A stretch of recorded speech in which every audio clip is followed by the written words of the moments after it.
yo, welcome to Top Trio Presents another episode of That Was Three. This way. This way. There we go. This way. I'll get there. My camera's jacked up, guys. Sorry, whatever. That's why my D's and M's. Oh man, I'm back again for another great episode. Got Jose, co-host of That Was Three. Thanks for coming back on, man. I know it's late. Appreciate it. We want to get this out before All Out. But what's up, man? How you doing? Doing good. Just so much wrestling stuff. Dude, AEW, didn't they drop the freaking Dark out of nowhere? I'm like, dude, I gotta breathe. This was an overload for AEW for me this week. I have never had so much content. Yeah, no, that definitely. And the thing is, I think we know that they always do this when there's a pay-per-view. We know that they always stack the Friday and Saturday before the pay-per-view with stuff, but we just keep forgetting. And then every time we see it, we're like, oh, too much. I'm like, cool, I'm gonna record with Jose. I got some extra time. All of a sudden, it was like, guess what? A special episode of Dark. I'm like, come on, man. I got like an hour and I got to get back home. And I'm like, I've been outside. I was at work. I couldn't even watch it yet. So for all we know, whatever we're about to talk about probably got all types of messed up on Dark. So yeah, okay, I think we're good. I think that not a lot was impacted. There's one thing probably, and we're going to that in a second. Probably only one thing that probably kind of was added to the show, but outside of that, I think we're pretty streamlined from Dynamite and Rampage. Cool. So, question for you. Some people online were talking about you, and they were calling you the Redeemer.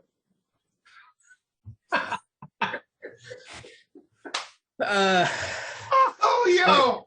Go ahead. Oh, my sides hurt, dude. Oh my goodness, my sides hurt. Go ahead, finish it off. You gotta go for it.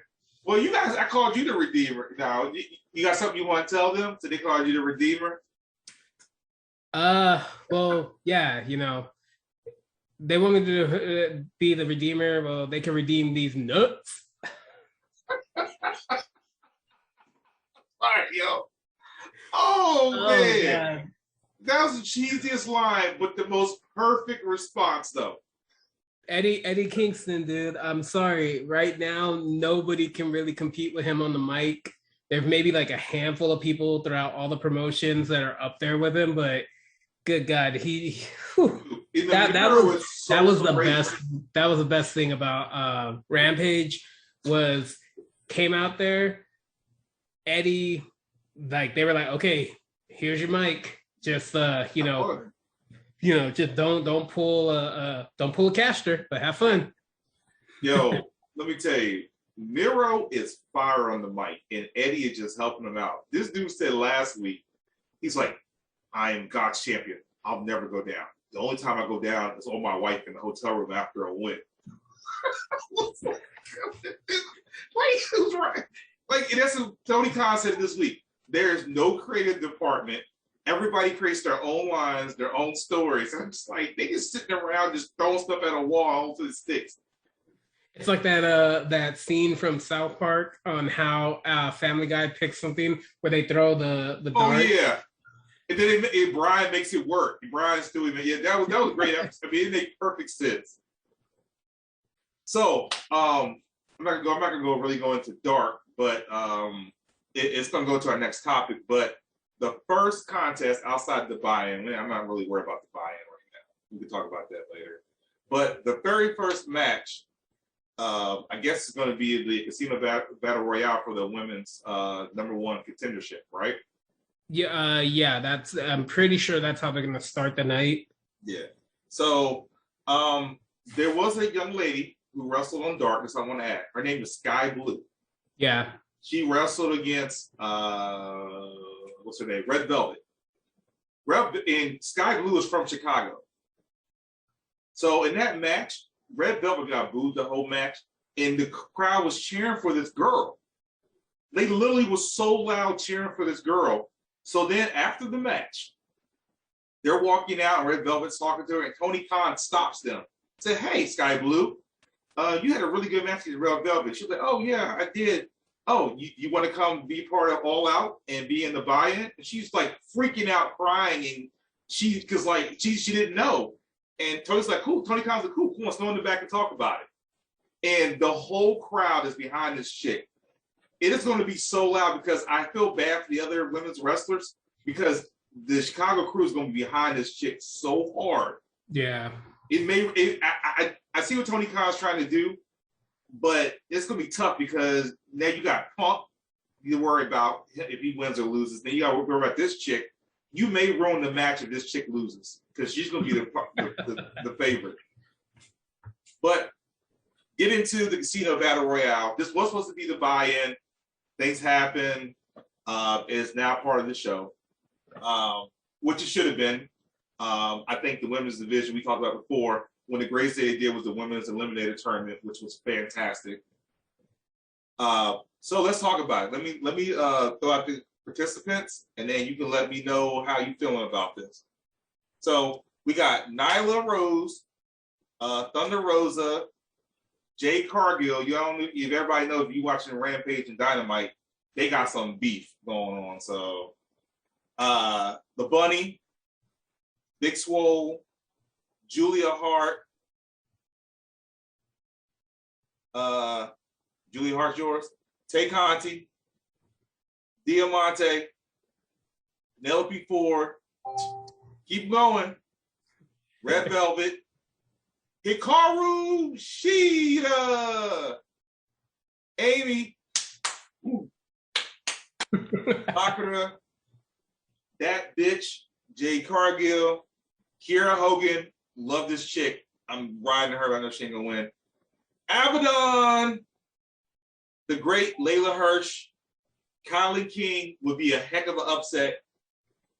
Rebel. Not to be fused with Reba. Jamie Hayter. Anna Jay. Rio. And who's that? TBC?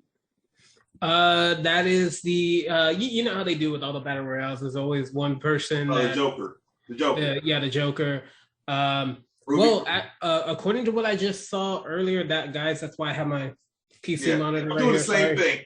You know, just verifying. So I apologize if I keep doing this.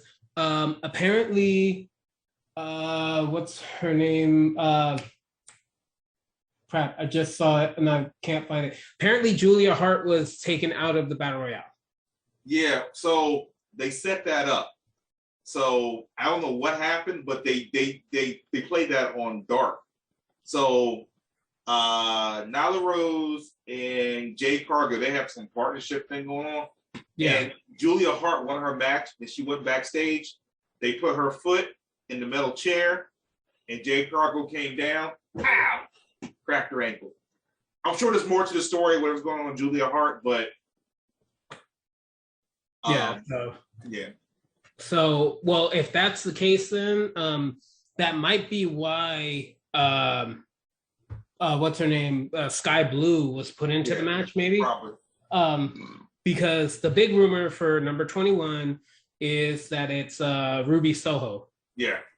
That's the huge rumor. I know she apparently was initially going to show up in New York for, I think it's called Grand Slam. Yeah. But everything going on with Delta, the restrictions, this and the other, they had to make changes.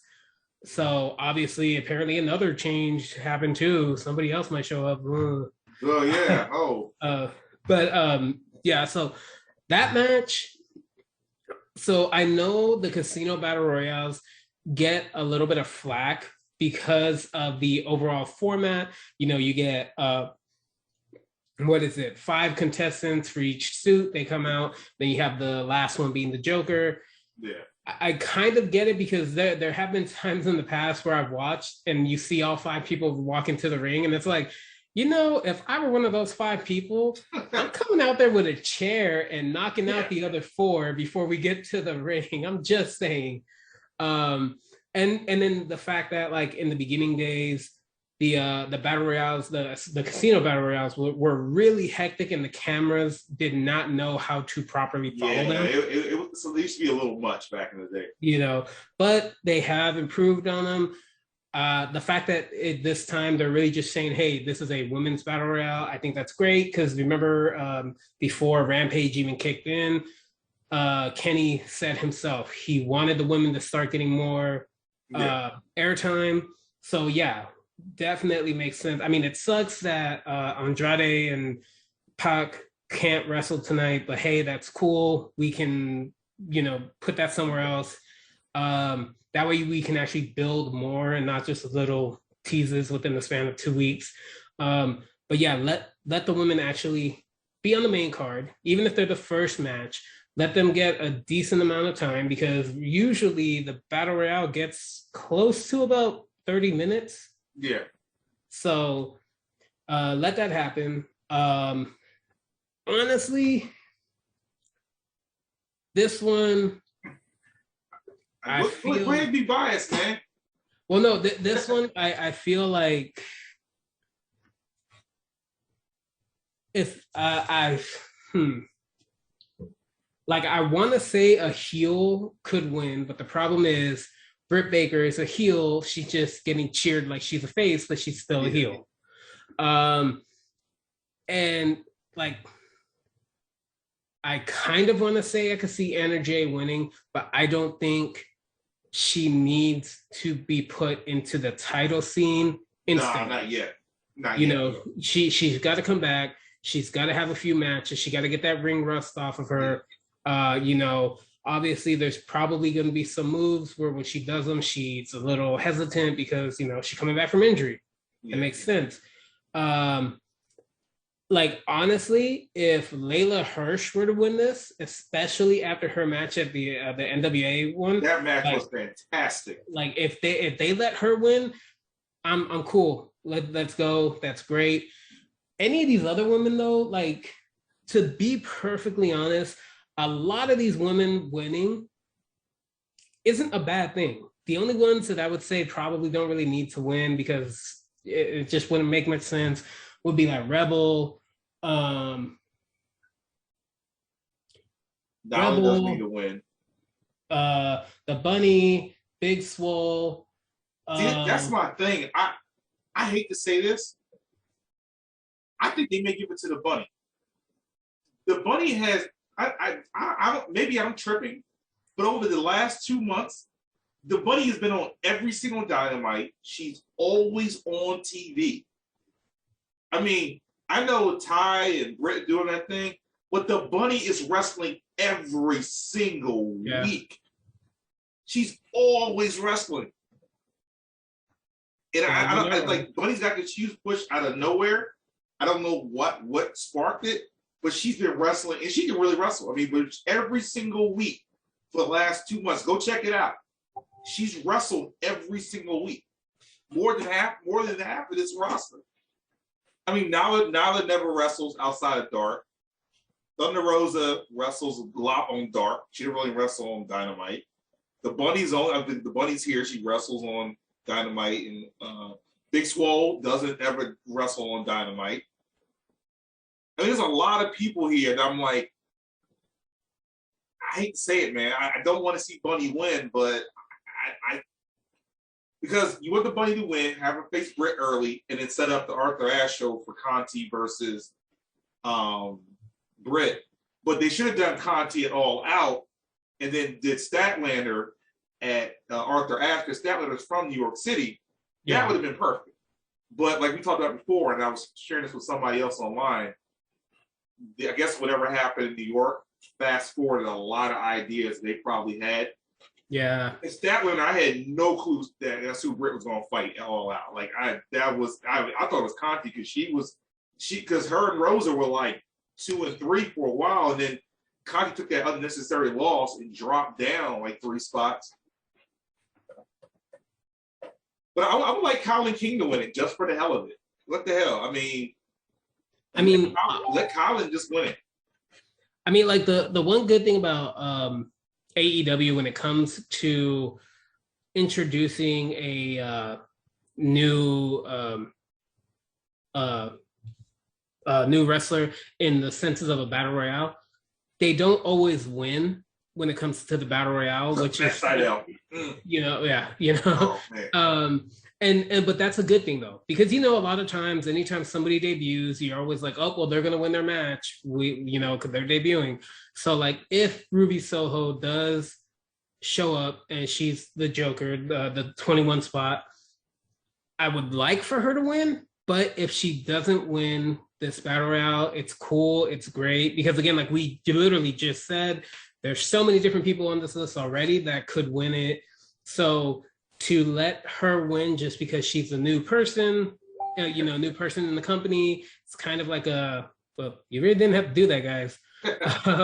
But at the same time, who knows what they have in mind. But this roster, man, like I'm just reading out the names. Screw the winner. Like we're here finally. Like I know at the Royal Rumble for WWE last year, I was like, man, I wish the AEW Women's Division would be like the WWE's Women's Division. And I'm reading these names, I'm like, yo, like there's probably 3, maybe 4 in WWE that are probably above the rest. But I'm like, as competition, all of these women on this list, maybe outside of Nala because she's more physical, can go blow to blow with each other straight up. Like this list, I mean, this is a pretty impressive list. I mean, yeah. Rio and Amy, I mean, honestly, in the real world, Amy Sakura would beat everybody, but I mean, I definitely feel that Emi Sakura and Shida are gonna eliminate each other. Yeah. Because it would make sense. Remember during the elimination tournament, the Japanese side, Emi was getting in her face a lot when she was there with the belt. So like that's a built-in feud right there. You can really work with it. Have Rio knock out Amy and Hikaru Shida. But, yeah, see, so there's a lot there. You know what though? It made me think though, before we go to the next topic. Rio's an interesting choice if she won. Because the only reason she lost that belt was because of COVID. Yeah. And she literally was the first one to win it. She beat Nala for it. And then she had a match that where but Britt should have beat her. Britt was the face, but Rio was just hot at the time. But Rio could be interesting as #1 contender. Like, I'm just thinking about how they could sell that one. If Rio actually committed to staying here maybe a couple more months, at least until the New York show, that Rio one is interesting. I didn't think about that. That Rio one could really be interesting. Because I remember they gave Britt that match for the belt. It was a great match, and Britt lost. And Britt, I remember they had a camera on Britt. She looked heartbroken because, hate to say it, you could tell she was destined to be the first. And it just, Rio just took over, and it was just like, well, screw me. And then she reinvented herself and came back. But they could sell it like that. Okay. Well, we're done. We're done with this. We're done with it. I'll let you have the soapbox right there. Like, go ahead. No, I'm sitting here, I'm like, and I'm going to say this one time. If you guys read this list, you can flip a coin and choose, and you have a great story. I just... Yeah. For the most part, like even the people that I said I don't really think they need to win it, anybody off of there, there's something there for a story that can be utilized. But at the same time, a lot of these women also have stories brewing with each other now. Yeah. Like in the beginning, AEW didn't really do that with them, but now a lot of these women have storylines or angles with each other where it's like, I don't like you, you don't like me. Oh, we're working together. This and that. So it's yeah, I agree with you. This should be an interesting one. How about stories? If I know people watch AEW, but if you watch NWA, the Empower segment, and then watch the other stuff, a lot of these women have tagged with each other and done storylines and other promotions that has some history, and it's just like, man, if you really put the pieces together, this shit is deep, man. Yeah. Like it's woo, man. I man, I'm really hoping that everybody gets showcased, man. Okay. So, next match on the card, right? We have God's champion, Miro. And we have Eddie Kingston. No, get it right. Eddie, the Mad King. The Mad King. Kingston. The Mad King who stole the Bunny's Oreos, Kingston. Dude, if you haven't got an opportunity, folks, go to Ethan Page's blog and watch Eddie Kingston's speech he did in front of Michael Jordan's statue. Oh my God, that was great. It is hilarious. He's a Knicks fan, so he went off. He's like, I freaking hate you, but you're the man, though. You did my Knicks wrong, and I hate you for life. And you're the worst human being in the world, but I respect you. Like, he just kept on going off. So, and let me just say this. We have God's champion, and then we have the Godsend. Like, Eddie Kingston, like, he came on the scene, he's all right. Okay? He can get on the mic, he can talk, he's pretty proficient at it. But just watching this story unfold and how big, like, the crowd, the pops for Eddie now, I mean, this is a really good match. And, like, they moved the storyline up, but it should have been in New York. Like, this should have happened in New York. I honestly believe this one was one that was definitely planned for New York. But the thing was, again, with things up in the air, it's like, yo, we want to give them a good crowd. And that's what a lot of the decisions have come down to, is like, we want there to be a payoff of there being a crowd. So you have to go with it now. I mean, honestly, dude, when this first started, when he, like, first off, Miro, much respect I got for him. He dirty because he did Fuego so wrong with the mask. That mask. First off, that's no bueno. But the thing that I've been loving about this is that every single match he has had, even though he's won, the commentary has always pointed out, yo, his weakness is the DDT. DDT, that's why Fuego almost beat him, because he hit him with like 3. Yeah. And I love the fact that commentary went from saying that to Kingston outright saying that. So they've made it a legitimate. Yeah, they made it a legitimate thing. Like when Kingston, before he said his famous line, he was like, I got this move, I got this move, I got this move, all of which are DDT. And it's like, dude, thank you. That is like when this feud first started, it was a little like, okay, this is out of nowhere, but hey, I like both of them. But now this is one of the matches that, like, I'm really invested in. I hope it just is a good match, even if Miro wins. Yeah. Just know, as a friend of mine used to say, no tomfoolery.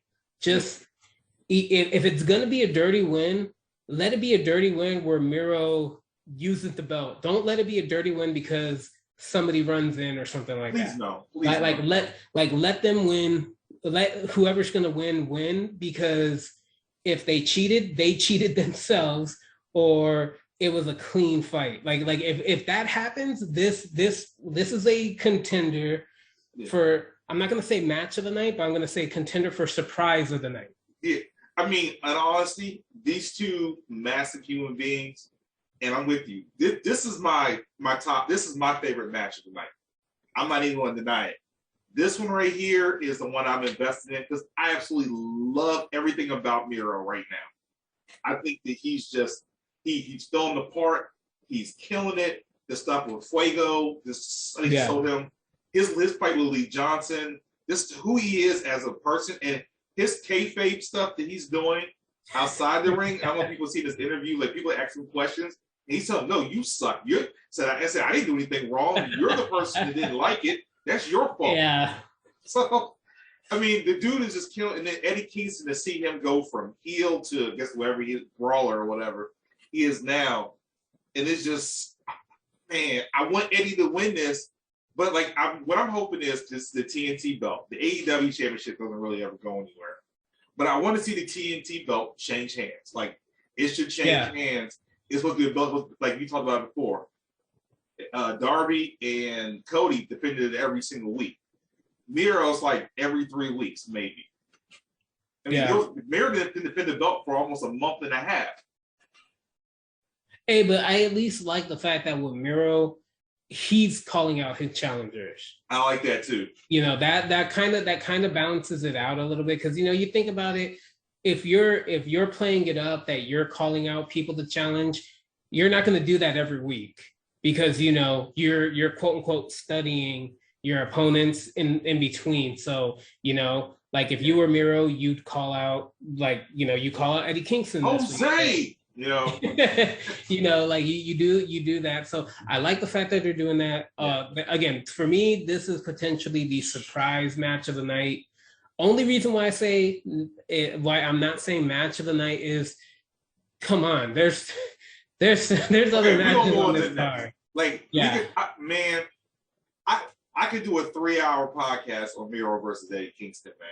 Like this right here is, there's so much build up here, and the set, like we were saying a moment ago, I'm okay with either person winning.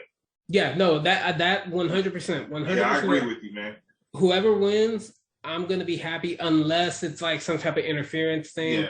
But if, like I said, if Miro like gets the belt and knocks him out or low blows him or whatever, cool. Then there you go. That I'm cool with that. But just no interferences, because, right now AEW is still doing a good job of not having as many run-ins as other. Oh, it's gotten a lot better. Oh my goodness. So like let's keep that track going.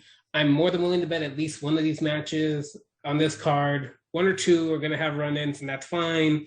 But for this one, let's keep it going. But on that note, let's on to the next. So another good promo, which I enjoyed. It was cheesy, but I enjoyed it just for the fact that this is dealing with one of our favorite terms, the Forbidden Door.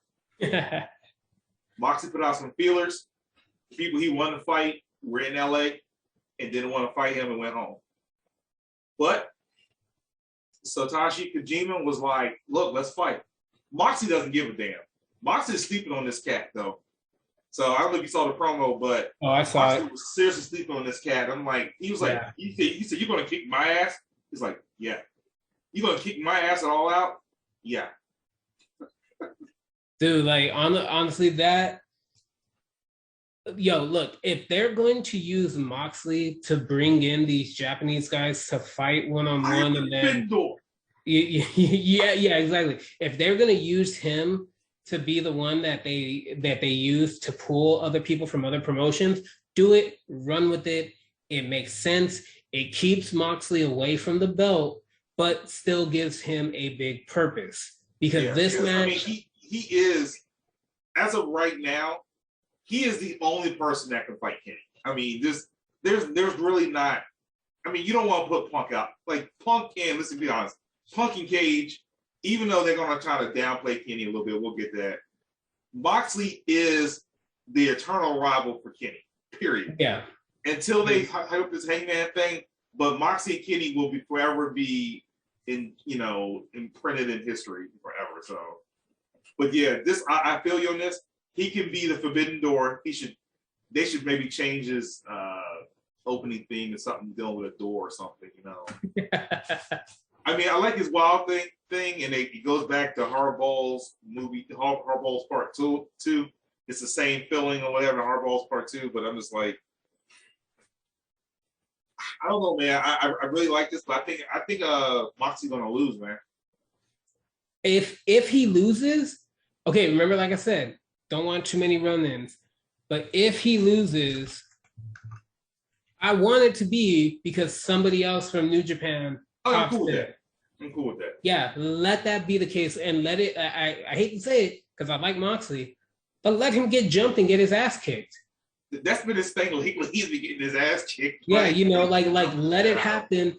That way, it just feeds to, because then at that point they could play it off that like, oh, wrestlers in the back were watching this and they didn't like that fact that, they're starting to come in. Remember like what Britt was doing during the tournament, talking shit on the Japanese side of the wrestling, where it's like, you guys don't belong in our thing because you're not AEW.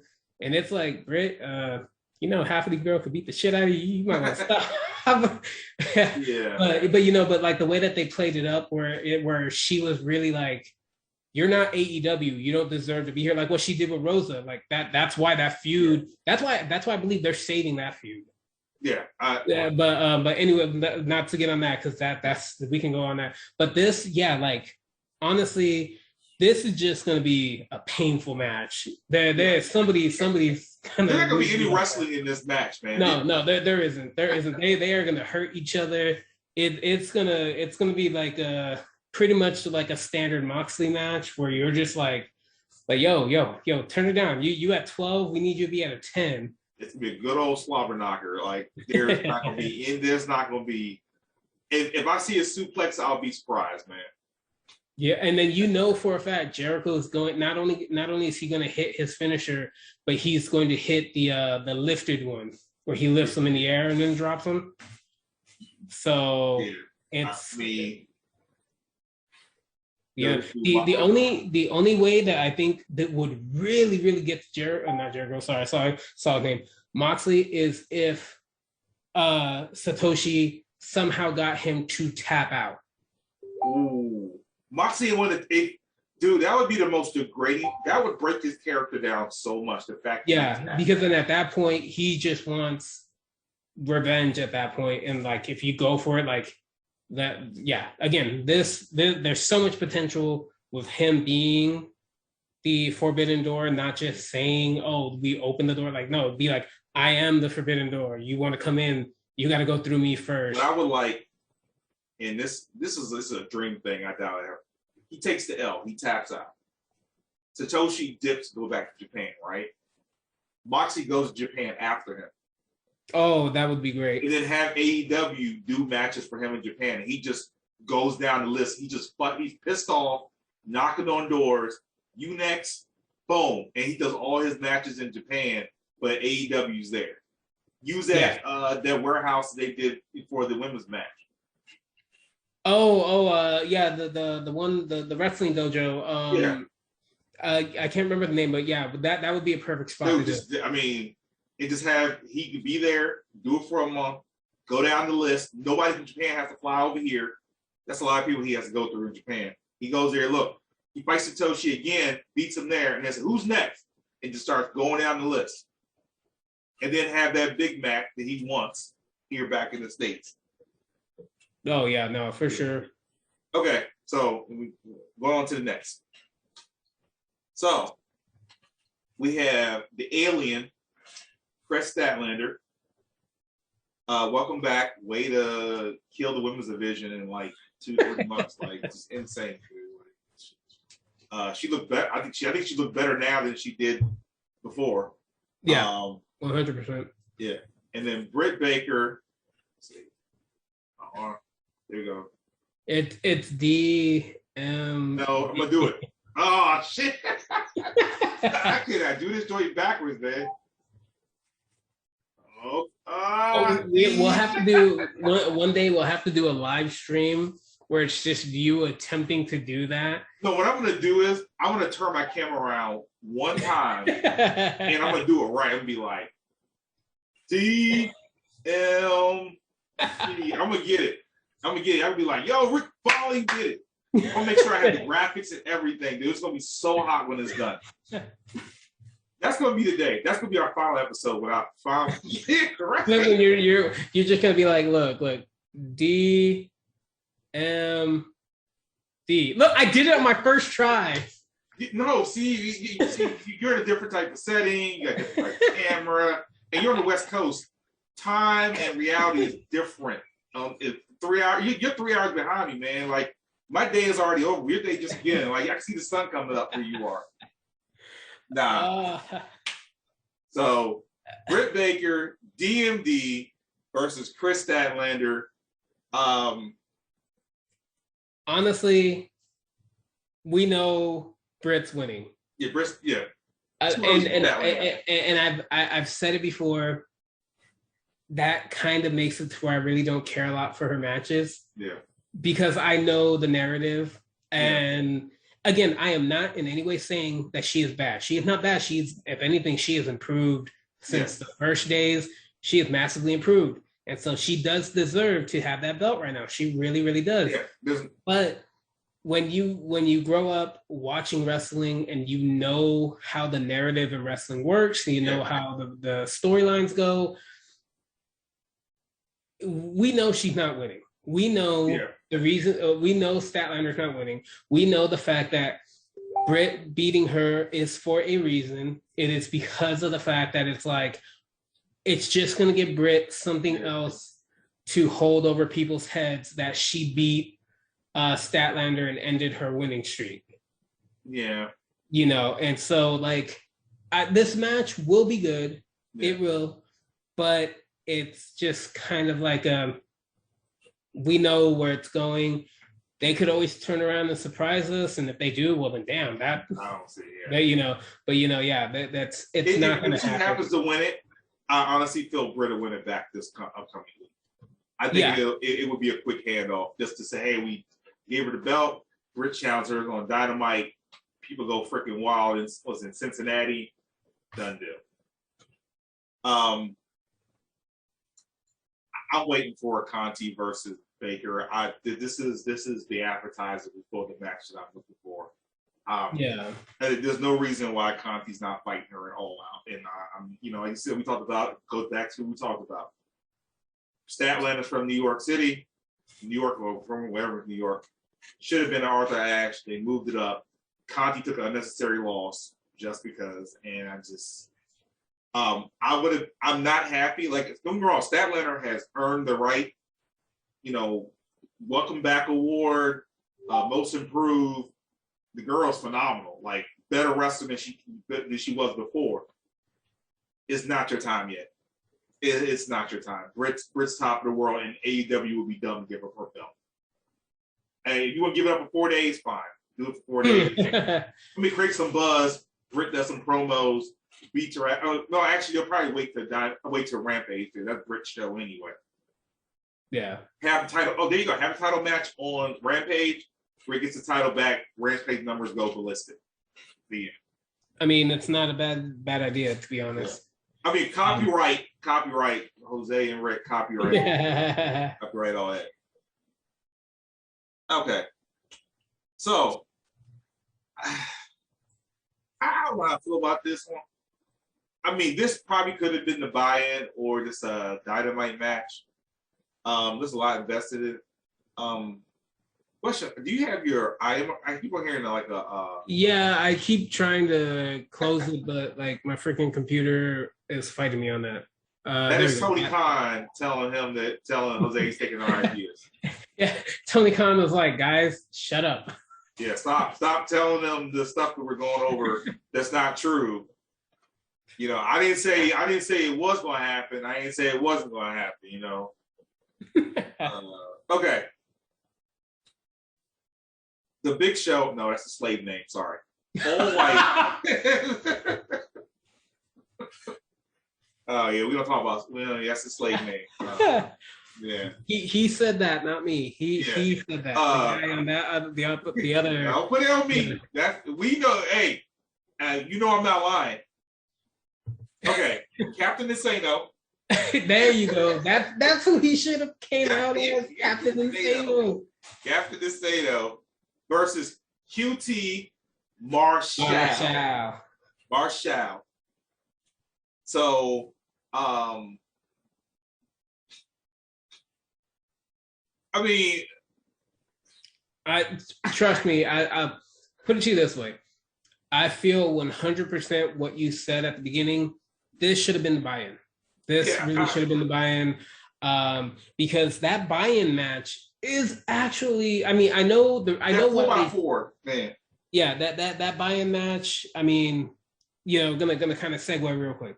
You got Orange Cassidy, Wheeler Yuta, Chuck Taylor, and Jurassic Express versus Matt Hardy, Private Party, and TH2.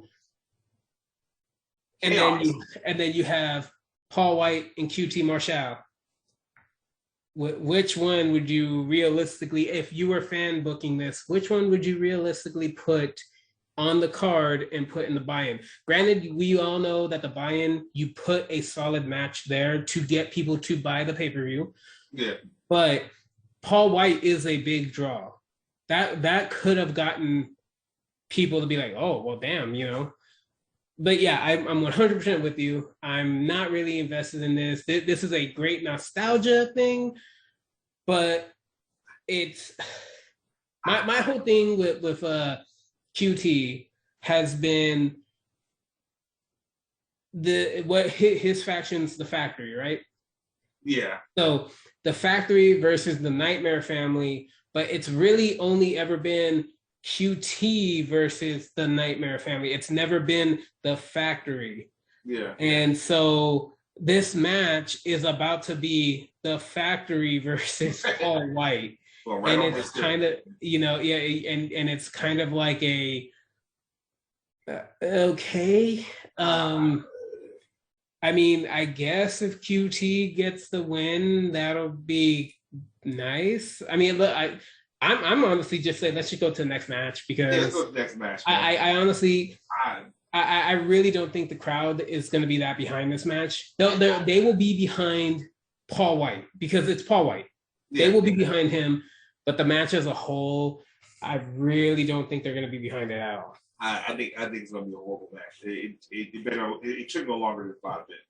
Yeah. Paul White. I hate to say this. I love Paul White, but you shouldn't be in the ring, bro. Like your body just doesn't. It doesn't function. Yeah. Yeah. The hip thing. Yeah, it doesn't, man. Like I understand you want to get.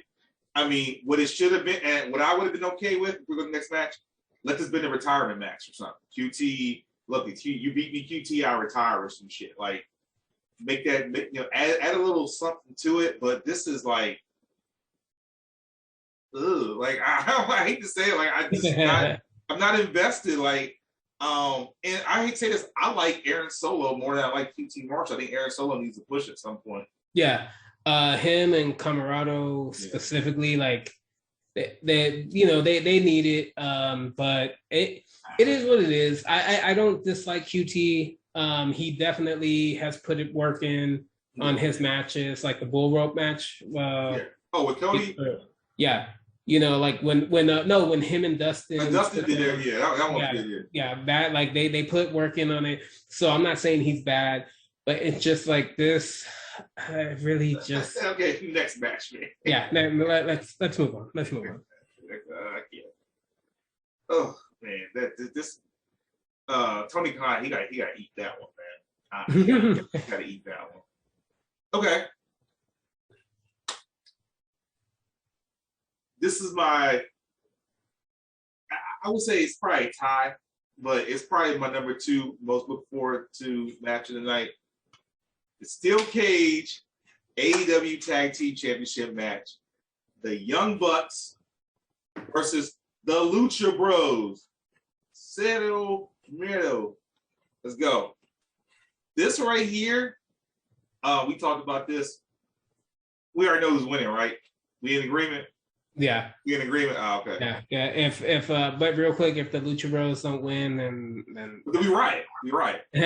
we just rioting. We riot. We go to Jacksonville. Daily's place is coming down, man. I mean, first and foremost, let's call it what it is. Phoenix is going to jump off the cage in such a way that he is going to do some type of move off that cage where it's like, Young Bucks, y'all got to eat it to keep him alive.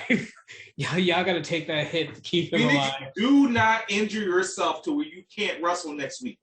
Yeah, no, agreed, 100%, 100%. He would go get hurt this match, and we won't see this guy for half a year.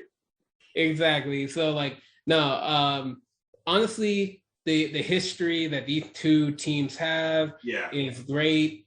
To my knowledge, the Bucks have still never beat them for the AAA belts. If you remember, was it the first All Out, or was it? They fought the very first All Out. Yeah, for the belts, and it was the with the ladders and everything, and they were just really, really trying to kill each other. And now they're in a steel cage. Anybody that knows wrestling, it's kind of like a common thing where if the champ pins their opponent on the go home show usually means they're losing at the pay-per-view. And that happened on Wednesday. It was the Young Bucks that pinned Phoenix in that match. Now, granted, the Young Bucks are heels, so sometimes that kind of changes things up, but usually that's how it works. And just the fact too that, like, if you think about it, Kenny already losing the Impact belt, he's already started to kind of go crazy because of it. The Young Bucks, they're just really weird right now. So it's like, it makes sense to let them lose the belts. And then it also kind of, this would actually add to the thing that Andrade has been saying to the Lucha Bros, where it's like, you can't win gold with Pac. If they win the belts, they could be like, we're with him and we win gold. Then that way the audience thinks, oh, they're not turning their back on Pac. And then down the road, they still do, you know? The building blocks are there to really push that storyline on with this. This match, contender for match of the night, 100% contender. I need the Young Bucks to be old Young Bucks, not this current new thing where they don't want to do flips and be agile and high flyers. The Young Bucks haven't been high flyers in the last few weeks. Yeah, they haven't been high flyers. They've been really like stagnant. This is the match where y'all gonna have to fly around and do some wild, Jeff Hardy, Matt Hardy, and Cage and Ed shit. I'm telling you, Phoenix is he's hitting something off the top of that. I'm scared for him, man. I'm scared for him, dude. Either he's jumping off of them, or he's gonna do the most insane Hurricane Runner of one of the Young Bucks off the top of that, and they're gonna slam into the ring down below. Nobody has beaten Cody's jump yet, and this is the time to do it. Cody's moonsault, his jump, moonsault on Warlow is a moonsault where he broke his toe. No, but it was so clean though. And Warlow, you the man, because you sat there and took it. Yeah, you played it up perfectly. So no, honestly though, I love how they got to this match too, because of the fact that they said, oh, this is a steel cage match because you guys can't you guys can't keep yourselves from getting involved in each other's matches. Yeah. So it's a steel cage. So cool. Story is there. And they have freaking Kazarian outside of the ring to make sure there's no interference from the Elite. Yeah, so it's gonna get pretty intense in that match. It's gonna be bloody. It's gonna be bloody. I mean, this match is gonna be brutal, man. I can't. Yeah, I'm wanting the Lucha Bros to win. The signs are pointing there, but AEW likes to keep us on our toes. Yeah. So who knows? As long as the match is one of those ones where afterwards I need to sit down for like 5 minutes, dude, I'm happy. I'm just a long intermission after this match. No, but that's how they do it too. Because after this match, they're gonna do their promo for the next event. They're gonna do a couple clean the ring, put a new ring out there. They're gonna do all of that. Said something on Twitter today. Said, we're your tag teams for the last 300 plus days. We're undefeated. Nobody in the tag team division has been able to beat us, and nobody ever will. And I'm like, that foreshadowing's a bitch. That's funny because that's a lie. Kingston and Penta beat them. Yeah.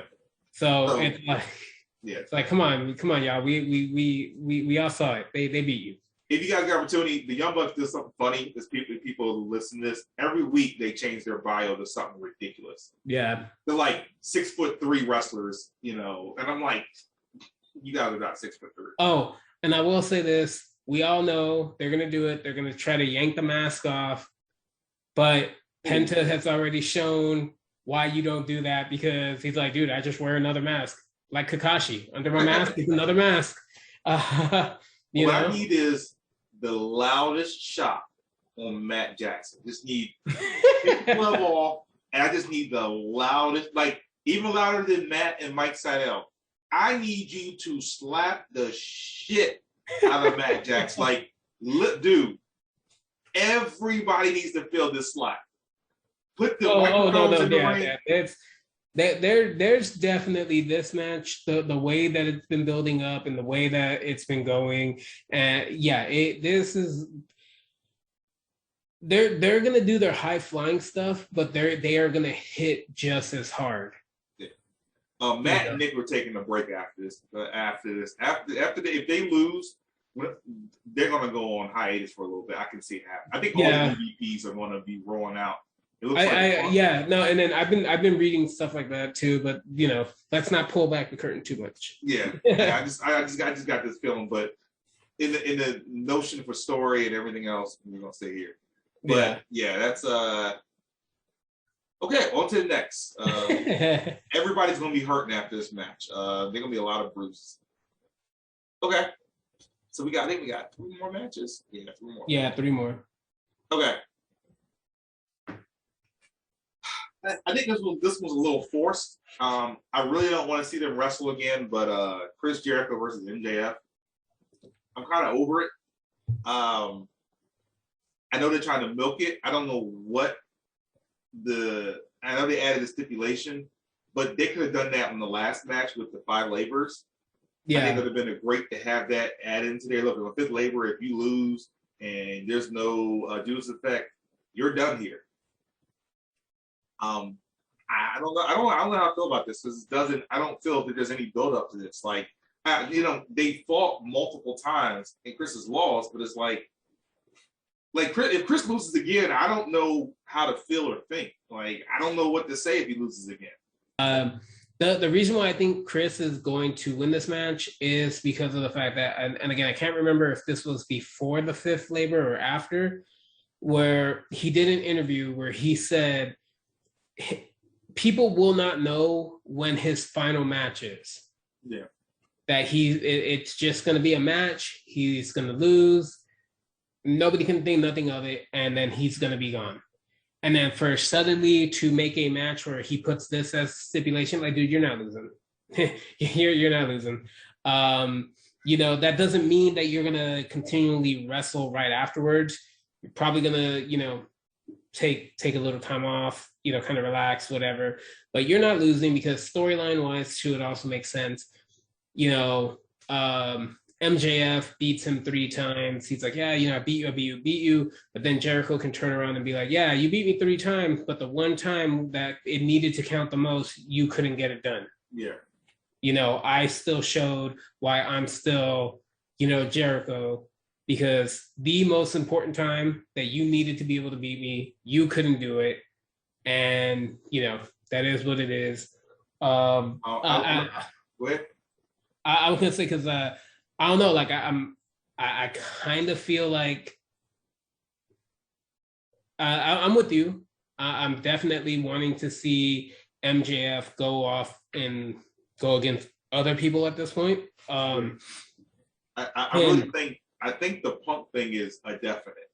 Oh yeah, no, it's gonna happen. I mean, this is a perfect segue, and I think Punk has history. He's a little bit older, and I think him and MJF would have the greatest talk in battles. Like, I just think he's young and he wants to fight the young guys. Yeah, no, exactly. That one for sure, that will happen. But yeah, for this, I really do think Chris is gonna win. I would love it too if he won because he hit MJF with the ring. Yeah.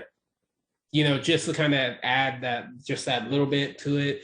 But aside from that, I don't really have like much. Yeah, I'm not really invested to say. Yeah, because I'm with you. They've done so much already that we can.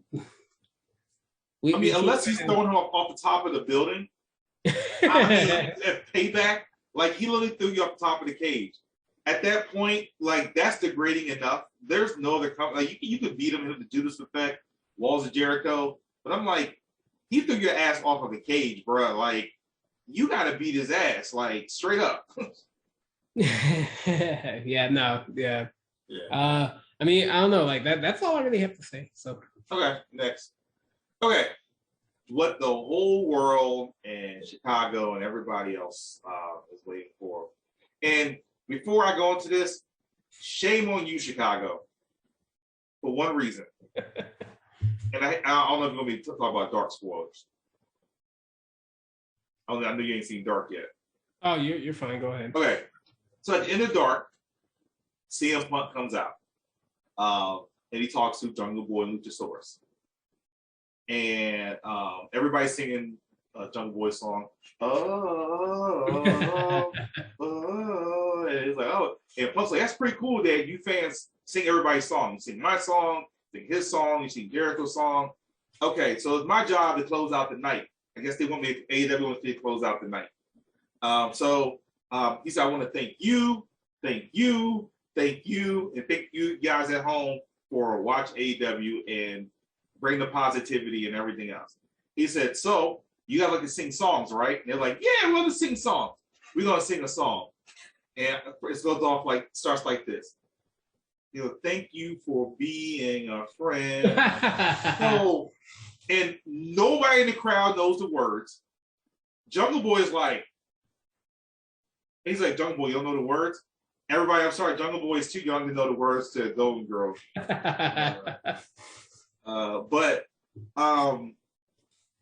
Yeah, so I was really mad at Chicago. Nobody in Chicago knew the words. Like, and I was just like, you guys let CM Punk down. Like, come on.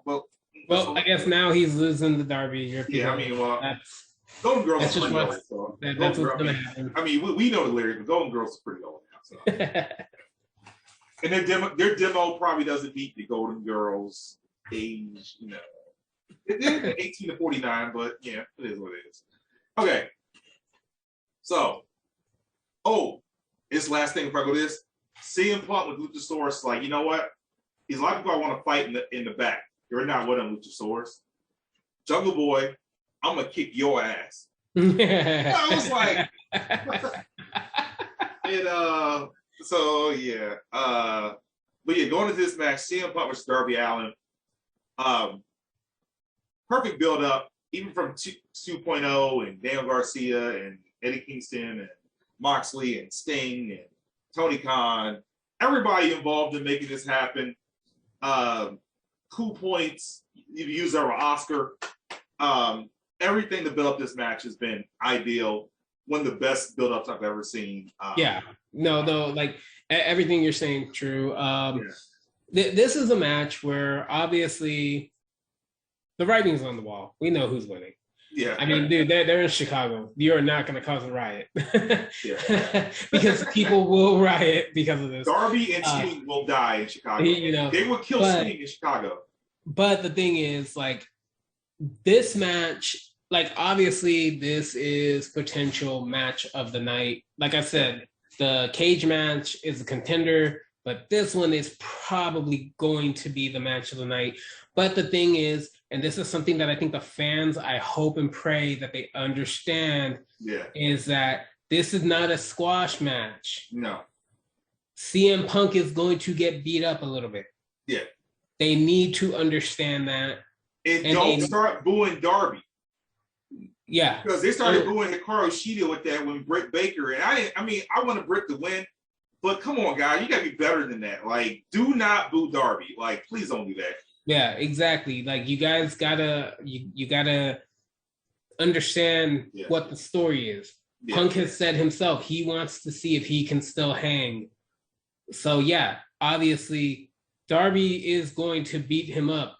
He's gonna hit him with a coffin drop. He is gonna probably get him into some type of hold where Punk is, people are freaking out like, oh my God, is he gonna tap? Yeah. These things are gonna happen. So the crowd does not need to be booing every 3 seconds. You need to let this play out. Yeah.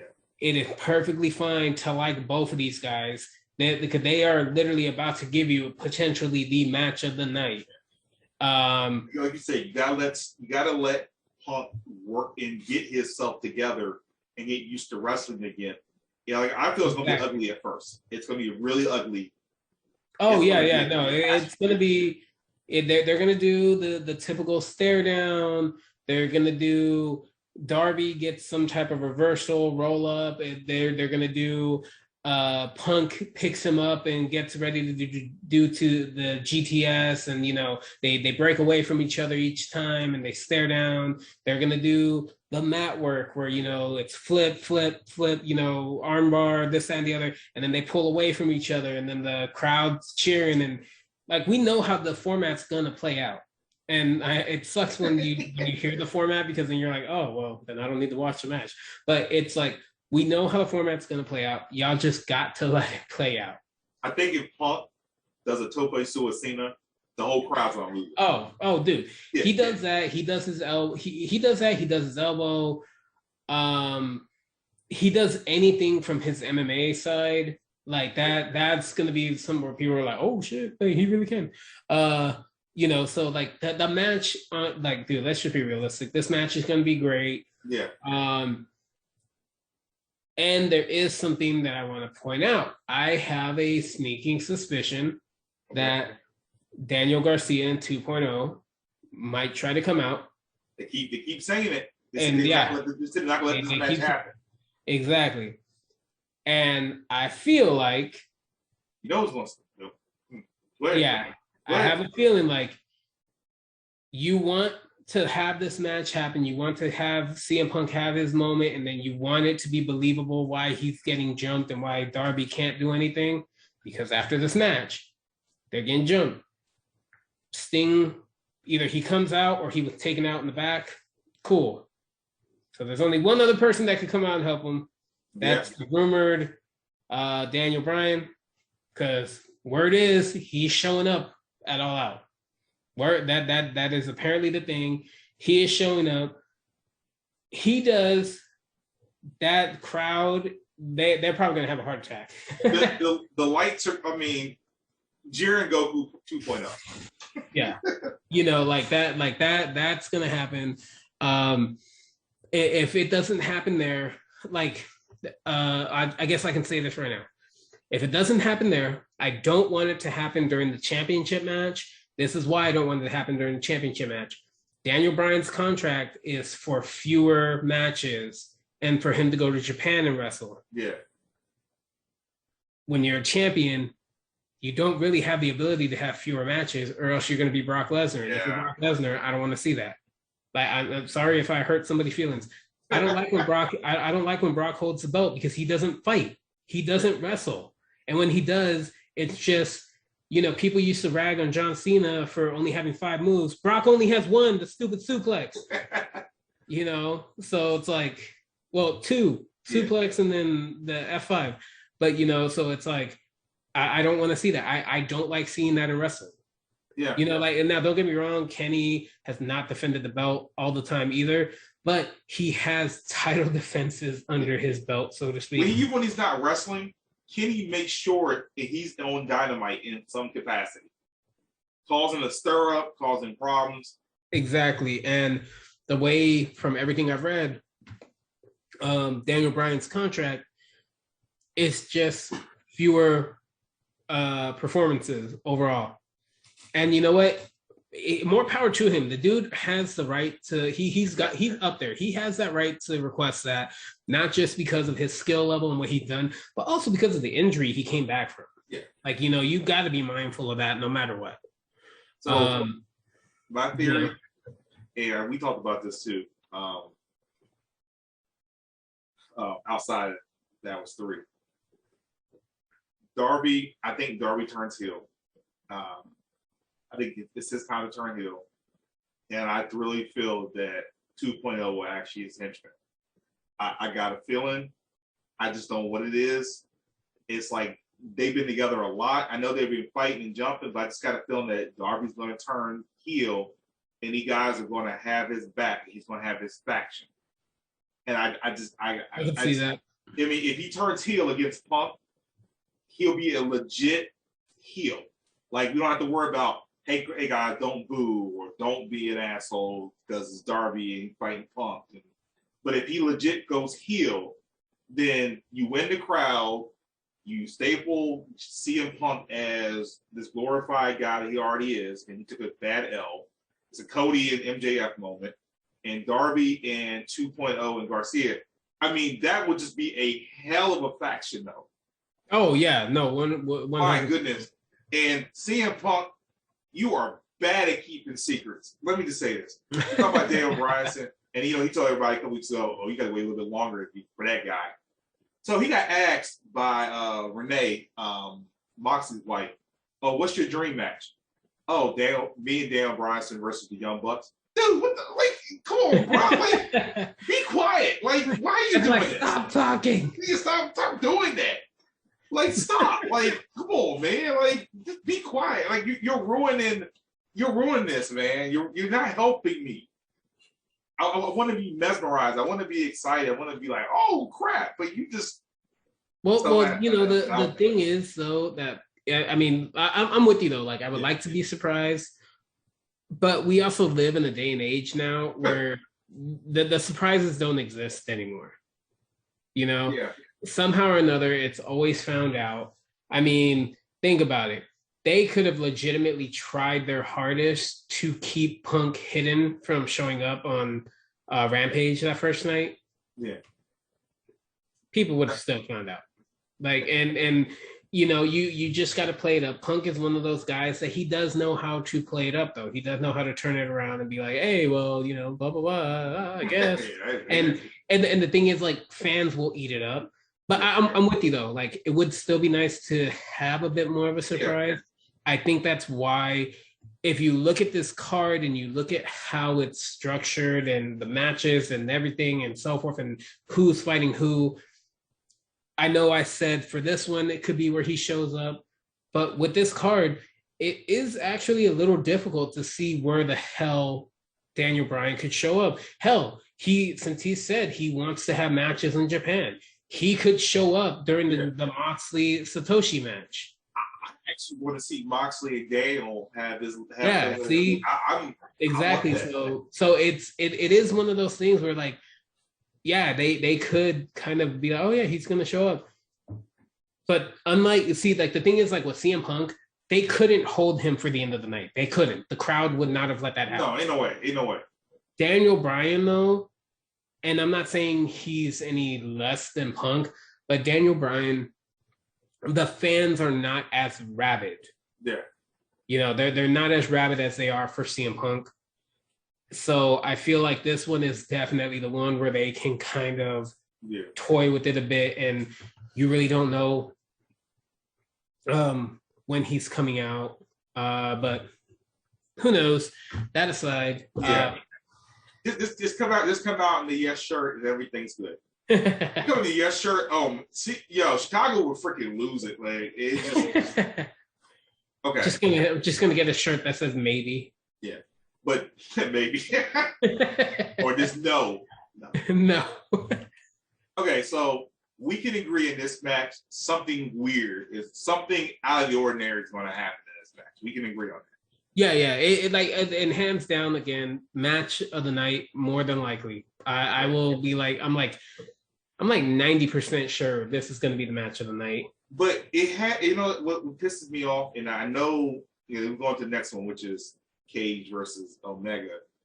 But if they really gonna, I know you gotta have the championship last, but you kind of need to have Punk versus Darby at the end for the surprise, like, because if there's no surprises by then you throw all your cards out for that match. And I don't want, like you said, I don't want to see people come out during Cage and Omega at all.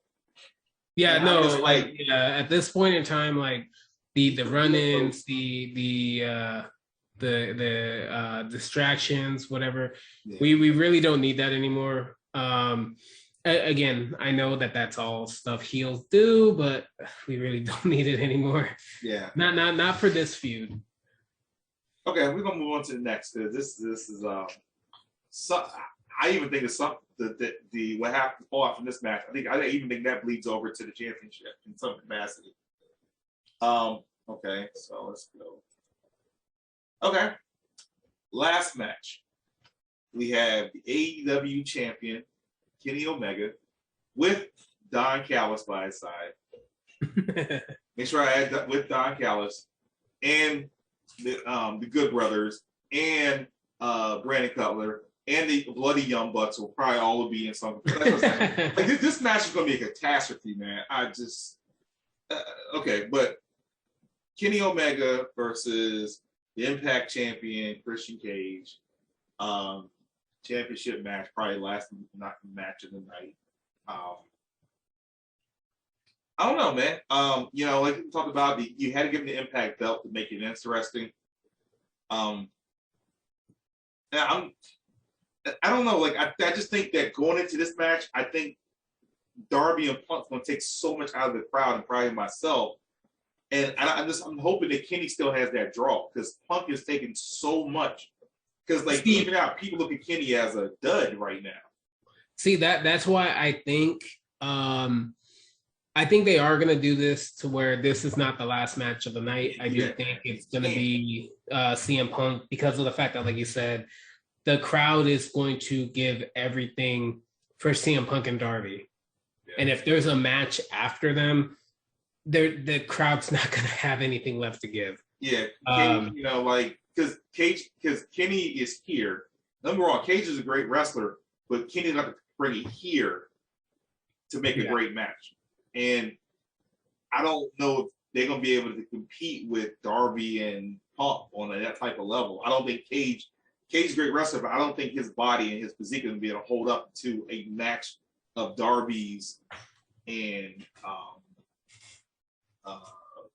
Punk's capability, man. I don't know. Like, I think it's gonna be. I think it'll still be a great match, but this one's tough, man. If they do it last, man, I think they kill the pay per view though.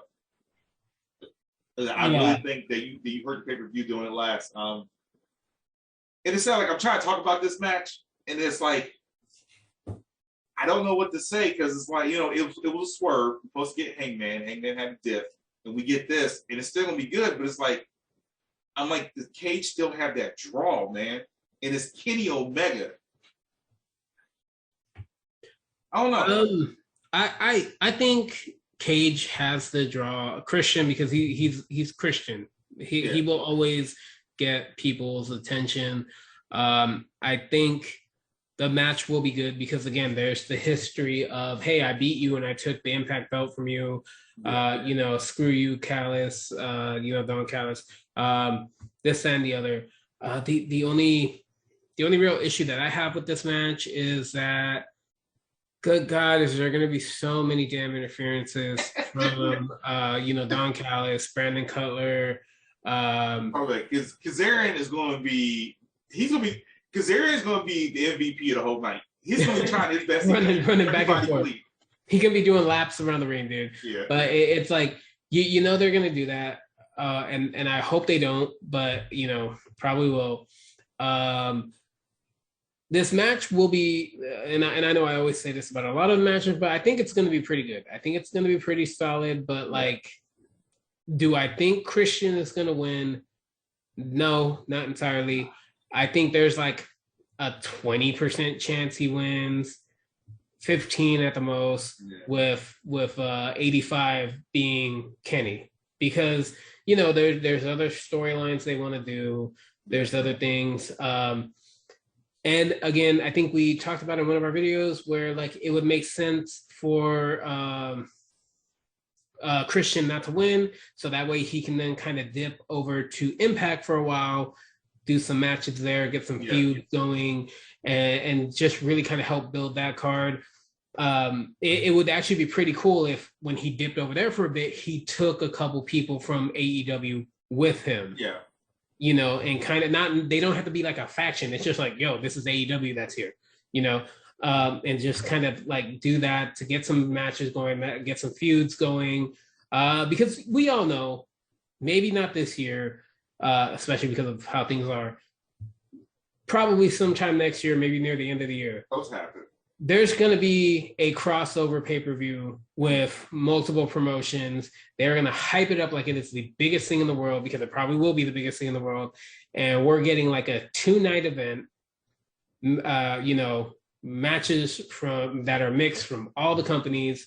So yeah, why not do that? Why not have Christian go from AEW with the Impact belt, go to Impact after losing to Kenny tomorrow night, and then start building that. Start adding fuel to those fires, so to speak. And then you can just let Kenny kind of run his purpose out. Now, if they said no, we are gonna let Kenny lose, so that way he just goes batshit crazy because he lost the belt. Yeah. That is when it gets really interesting. Yeah. Because then that is like, ooh, because now Christian has to be a double defending champion. You know, and Yeah, you know Christian has said he wants, because if I remember correctly, didn't Christian say on Impact that he wants to defend it, yeah, you know, as much as he can? Can you imagine him defending the AEW belt with Impact? That would be huge. Exactly. Like, think about it. Like, if you do that, Impact pay-per-view, that would be huge. Exactly. So it's like it's one of those ones where like oddly enough, like it could kind of work either way. You know, Yeah. Christian wins, you could do this. Kenny wins. I mean, if Kenny wins, it's not like they don't have other people ready. There clearly are other people that they can pull in. Yeah, I mean, it just like we talk about, like for Cage, it works. It's like you said, there's plenty of dudes on Impact that I think that can run. I mean, you got Moose, Callahan, plenty of dudes over there that are ready to take that jump and wrestle these dudes in AEW. I mean, I'm just this one. I don't think Kenny is proud. I mean, I can't even say proud enough because he was going to give up the belt at the AAA event. He was going to give up the belt, and then they made a decision last minute. Yeah, I don't know, man. I mean, I know what you talked, like I said a moment ago, you had to give the Impact belt to him to make the match interesting. I don't know where you go from here because I mean, I don't know if they spoke to Hangman and when he's going to come back, and you know, if he's back for the Arthur Ashe show, then I mean, it makes sense for Kenny to get the belt back. He's not going to be back by the New York show. There's really nothing else until Full Gear, which is not until like November. Yeah. I mean, you could always have it to where, you know, Kenny wins, and for good measure, just have Andrade come out there and knock his ass out. Just have him come out there and knock his ass out, and you know, boom, because that's a feud that things got, like you just said, got changed last minute, so he couldn't get the belt that he was supposed to get. So what's the deal with Andrade? So we got one more segment, and we're gonna knock this out. Yeah. So what? Before we get onto that, we talk about Andrade. What's the deal with him and AEW? Because I don't feel that, I hate to say this, I don't think he's fully invested.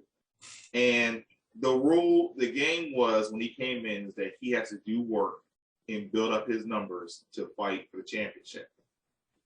He's had what, one fight? One or two, I think. I think you may have one on Dark. Yeah. I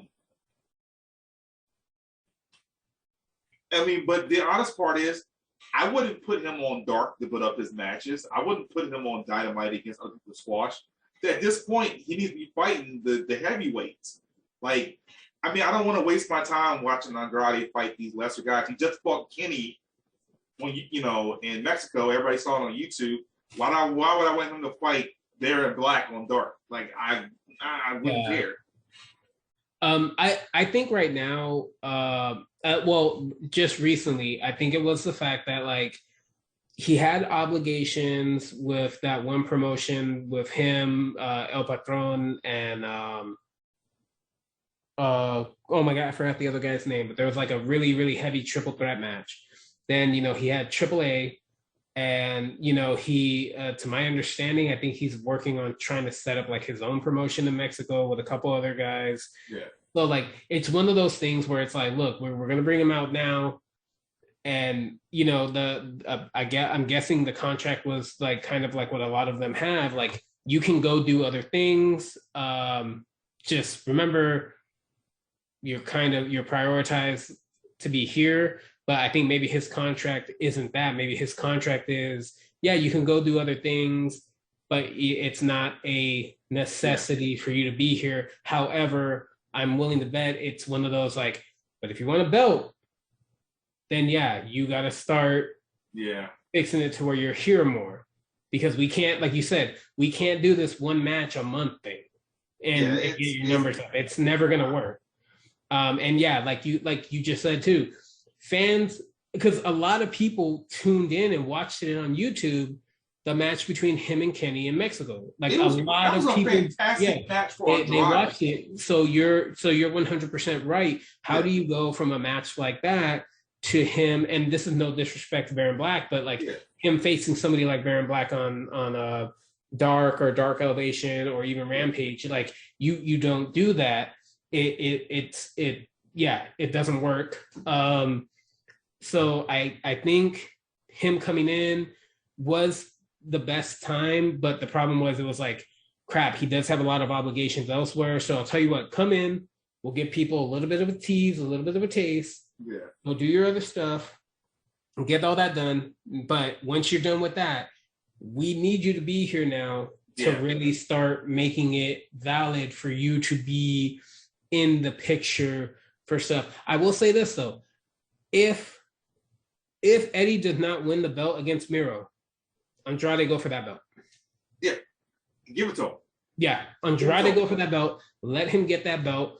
Because, dude, we all know his stepdad, or not stepdad, father-in-law, sorry.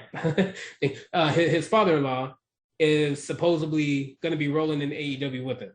Yeah, I mean. So you have. Before we get too far, so talk about it.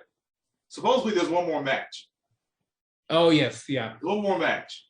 And, so you brought it to my attention. I'll let you have the floor, and you can talk about it. Yeah, guys. So, like he said, supposedly there's one more match. And it is said to be that Andrade is going to actually have a match against a mystery opponent.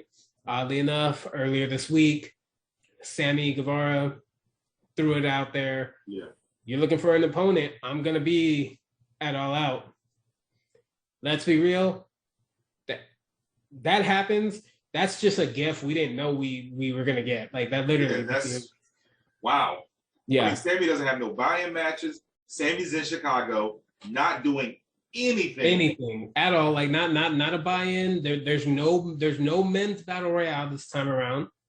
There's nothing, there's no other type of, they don't have like trios belts or another belt or anything. They don't have, like, his feud with Spears pretty much ended the night that he proposed to his now fiance Pam.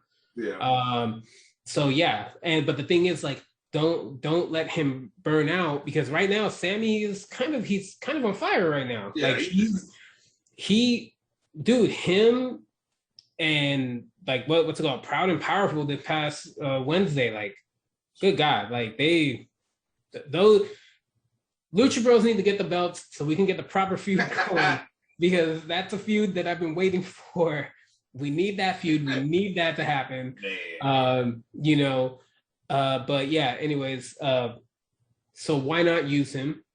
Yeah. And even if they use him and Andrade beats him, it doesn't hurt Sammy. Yeah. Because at this point in time, what was it? Was it Dark? I think it was Dark or Rampage, when he had the tag match with Fuego. Yeah. And then they did the interview after the match. And Fuego said, like, this man right here, he's going to be a champ. Yeah, he said, all you need just some gold on his waist. Yeah, exactly. So it's like, dude, like, you're getting there with Sammy. That homie has time and time again carried so many matches in that promotion. So why not? How would you like this, though? I know we thought it should be Sammy for pay-per-view purposes, but Fuego has earned a contract. He got thrown into the gate by Andrade.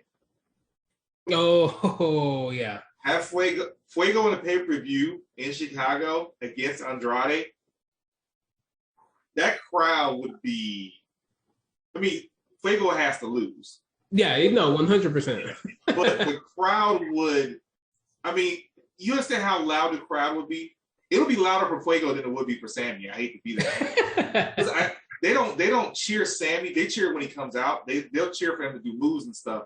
But when Fuego's out there, people chant his name the whole match. Oh yeah, 100%. Win. Like you're like, man, you know he's gonna lose, but maybe just that one time.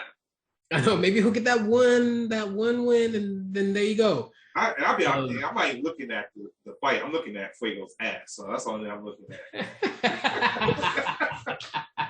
That is still the greatest moment where his funeral and they open up the casket and then 5 jumps straight into Fuego's ass. That's still the greatest thing ever. But yeah, I mean, honestly, dude, like if that match genuinely happens, there's like a lot they could do with it. Just don't let it be some random like, oh, you're fighting this random person. Please don't do that. If he suddenly has a match, you've got to give him somebody that is going to be worth it. Yeah, I keep on feeling like it's going to be Lee Johnson. It seemed like Lee he keeps getting put in these situations. Hey, I will say this: Lee Johnson on Rampage, dude. Him and Malachi, that was good. Yeah. I honestly think there is some foreshadowing in that match about what they might do with Lee Johnson. Yeah. I really think there's some foreshadowing there going on. I love it. I don't want to say it just yet, just because it was only like their first encounter. Let's see what happens. Let's see what happens after Wednesday, because Malachi is taking on Dustin. Let's see what happens there. Yeah, there was what do they call it? Nightmare Collective or Malachi's thing? No, Cody's thing. It's the Cody's family thing. Nightmare Family. I think now they just go by Nightmare Family. Nightmare Family, yeah. Yeah.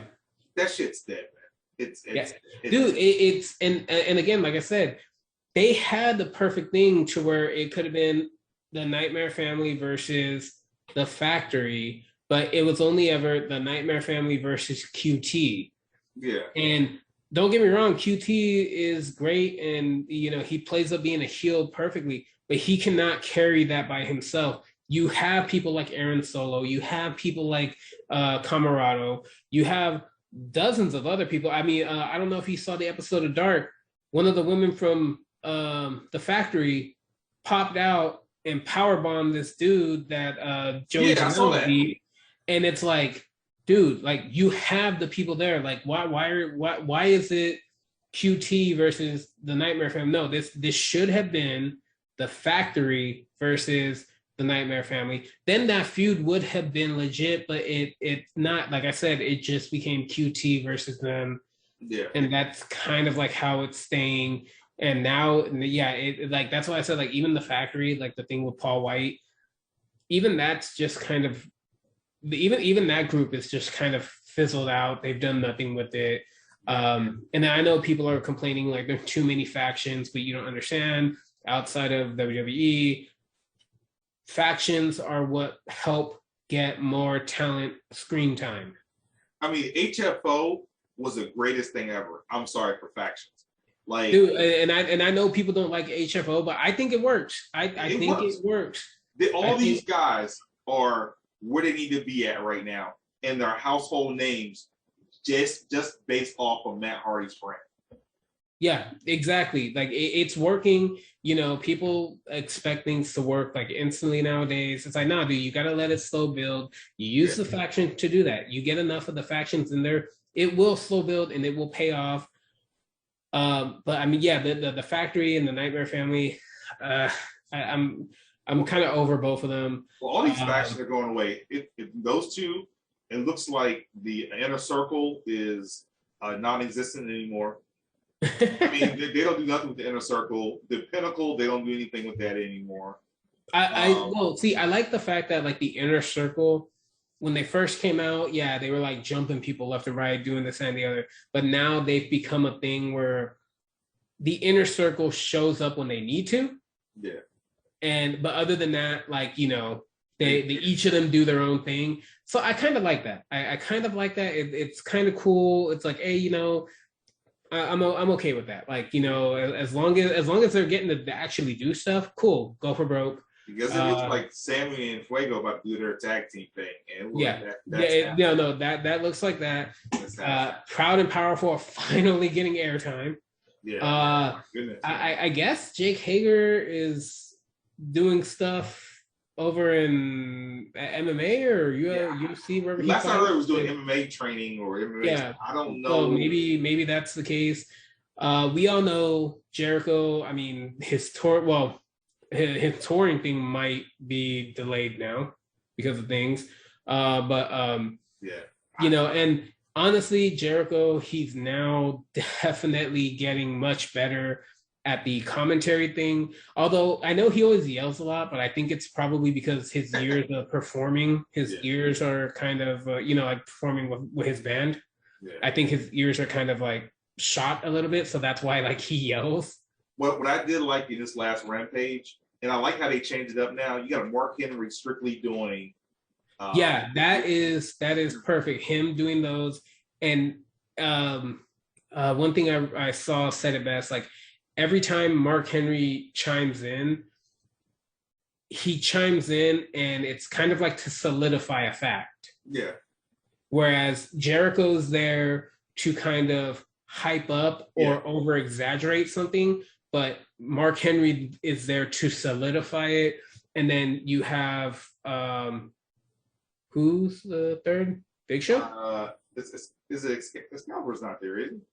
No, Excalibur. Oh no, it's Taz.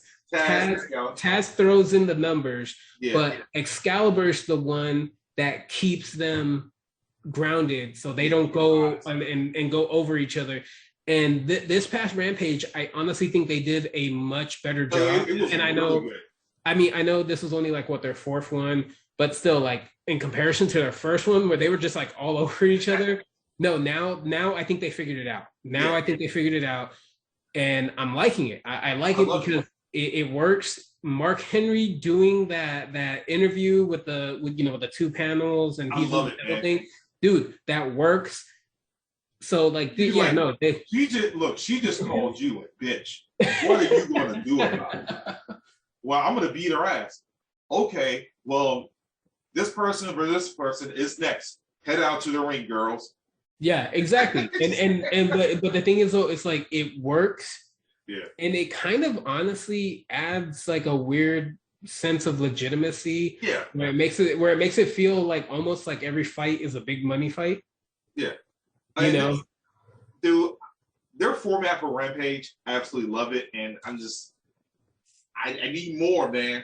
I need more. I love the fact that I know we talk about like all the content, but I love the fact that it is such an easy 1 hour watch. Like it really is like just an easy, like you're watching it and it's over and you're like, okay, I'm good. 1 hour is like this, dude. I'm like, okay, it's Friday night. Do I go to sleep? Do I stay up? Like I'm hyped now. Like what do I do? Like I look forward to 10 o'clock on the East Coast. Like my Friday nights, not me going out, drinking with my boys, not me playing video games. It's 10 o'clock. I got to be in front of my TV for freaking Rampage. And then you want to go put Dark on Saturday. And I got Dark and Dark Elevation on Monday and Tuesday, along with BTE and Sammy's vlog and Ethan Pay's vlog and Dynamite on Wednesday. And then all these Road 2s and whatever specials on Thursday. Come on, man. Then I gotta talk to you once a week too, man. I'm just like, I know, and dude, let's be realistic. How many freaking articles are gonna come out tomorrow about stuff that might happen tomorrow night? It like tomorrow is gonna be the news feed, man. Well, who's in town? Well, I saw this person. Day. So this person at 7-Eleven. I saw this person's car. Or be like, I saw an M on somebody's hand, Mephisto. Yo, we all know Kenny Omega, he's really Mephisto. That's what it is, dude. But like overall though, I mean, I know we went off on the tangent off of All Out. End of the night, I honestly think, I really think this All Out is gonna deliver. It's got something for everybody. Yeah. Not all of them, you and I have said there's like one or two matches we don't really care much about or don't have a strong feeling for. but everything else, it's like we're hooked. We're ready to watch it. Like we know, we know that DB is supposed to be there. Yeah.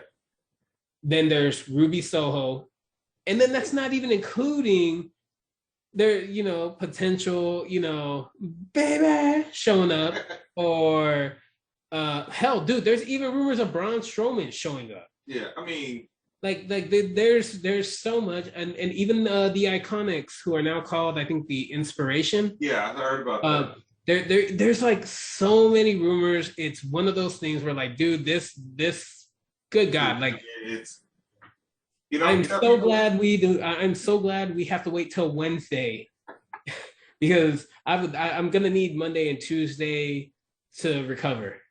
So AW be like, we're not doing any no dark elevation this week. No vlogs, no nothing, like no vlogs. There's no content until Wednesday. Let me sleep. Let me enjoy my Labor Day. And all I'm gonna say is that was 3. This is a longer vlog, podcast, whatever you want to call it. There's a lot to go over. I mean, we didn't even really tackle Dynamite and Rampage. We didn't need to. We didn't need to. We were all out. This is the big show. Yeah. This is gonna be the fastest podcast I'll get up in all time. Tomorrow morning, I'm going straight out. But thank you as always, Jose. I'll be looking forward to talking to you during the event. If you'll be home, I hope you'll be home in time for the event. I will be getting home probably like 10 minutes into the first match. Okay. But I'll be on the Discord. Yeah. Obviously just doing the reactions like always. Because there's definitely gonna be like moments where chatting is gonna have to happen. So anybody who happens to watch this Going Home podcast, if you're interested, send us a comment.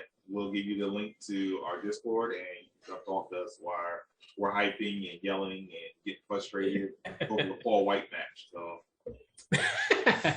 we all know that's actually going to be the surprise like match of the night. Hey, just like I went to Shang-Chi, not wanting to go, not having any feeling. I didn't care about it. I was blown away. Kind of how I feel about Paul White and QT Marshall. And if this joint blows me away, I will be shocked. But I am kind of on the other fence right now. Cool, man. But as always, man, much appreciation to you, man, and doing this podcast for Top Trio. Much love, man. Wait, real quick. What's the name of it again? Name what? The name of what we're doing right now. What are you talking about? The vlog. What do we call it? Vlog? Yeah, well, no. I'm joking with you, man. That was 3. Y'all thought I forgot. I didn't forget. I'm just messing with you, dude.